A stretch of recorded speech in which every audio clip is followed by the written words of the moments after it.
Welcome to the Genius Factory. Enjoy the video. You begin by creating control. Clear the bed so the net can fold without snagging. Grab the net at the top frame loop and lift so the fabric hangs evenly. Once done, gather two opposite side seams together with both hands, aligning corners. This reduces tangles and defines the fold line. Make sure to keep tension so the net's shape stays consistent. This step prevents twisting and makes the next actions precise and quick. You now fold methodically. With seams paired, fold each panel toward the center in smooth, controlled strokes. As you fold, tuck the net's corners into one another to lock layers and avoid springback. This locks shape and reduces volume. Once layered, press down along the entire length to expel trapped air and keep the bundle flat. Make sure to maintain even pressure so the net stays compact and the fabric doesn't snag on frames or mattress edges.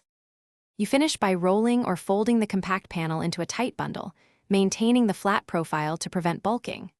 Once bundled, secure with the supplied tie, an elastic band, or a storage bag to stop it unfolding. This ensures a single, manageable piece. Then inspect seams for small tears and remove any pins or foreign objects. If problems occur, check for caught fabric or twisted seams and repeat the fold. Correcting those prevents permanent damage. Thanks for watching. If you found this helpful, don't forget to like and subscribe.